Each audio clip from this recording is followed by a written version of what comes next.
As businesses and organizations learned during the pandemic, when you have a great culture, you are more prepared for big challenges. When you don't, you must be prepared to have more of them. Everyone wants to feel both appreciated and part of something bigger, to feel part of a cool culture. The way a leader creates this special environment is by creating a culture based in trust, purpose, and fun. But you may have heard that culture isn't taught, it's caught. High 10 is going to fly in the face of that statement and teach you about culture. As you will learn, you don't get the culture for which you hope, wait, or wish. You get the one you design, implement, and maintain. And beware, if you don't design your culture, someone else will. This book is the sequel to Coach to Coach. That book contained my philosophy of how to be a great coach and leader. In High 10, I build on that information and teach you how a coach creates and leads a great culture. If you liked the easy-to-read style of Coach to Coach, you will enjoy following the journeys of Brian Knight and Marcus Chase 25 years later. Among all the positive feedback about Coach to Coach, the only critique was that the readers wanted more. More depth into the characters, more lessons, and more stories. I believe this book has made good on those requests. High 10 is a business book, a sports book, and a motivational leadership book, too. Although High 10 is a fictional story, the contents of this book are not theory. The information inside was produced through decades of real-life trial and error. Having helped build the cultures of 2 global businesses that have lasted a combined 40 years, this book was written so you enjoy the same success without making the same mistakes.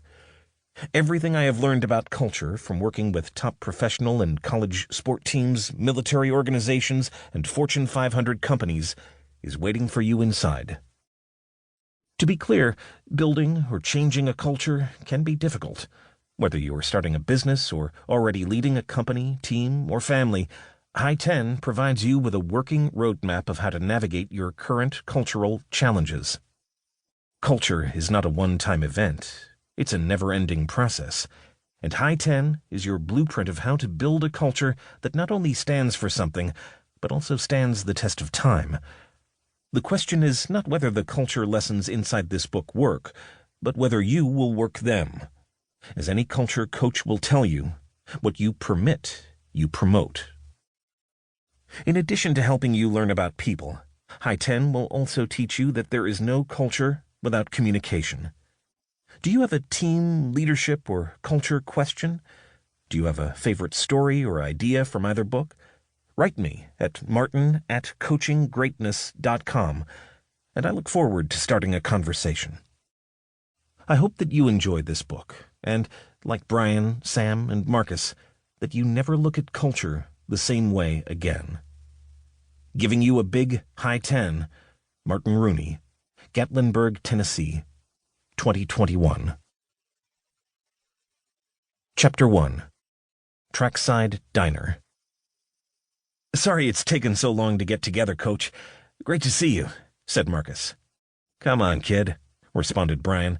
"After your big professional career and now becoming the youngest head coach at this prestigious school, I should thank you." "Yeah, right. As for youngest, I'm feeling my age. And without you, this wouldn't be possible." "Don't go soft on me," Brian said. "You've got work ahead bringing this place back to glory, and trying to unseat me as the best head coach this place ever had." "Whoa!" exclaimed Marcus. "Is that what you call yourself? You know there have been legends here." "I know. I didn't want you to think rebuilding this program's going to be easy. You're inheriting a losing program, and you aren't just inheriting the previous players, you're inheriting the previous problems, too." "Thanks for the reminder," Marcus said. "Remember, Marcus, that's what coaches do. Sometimes it's a pat on the back, and sometimes it's a kick in the pants. How's the move been?" "Liz was nervous, but between my pro career and coaching, this is our 5th move in 24 years. She knows how it works. The kids are resilient and actually excited, which made the decision easier." "That's great, and I can't wait to see them. Now the big question. How are you feeling?" Brian asked as he took another swig.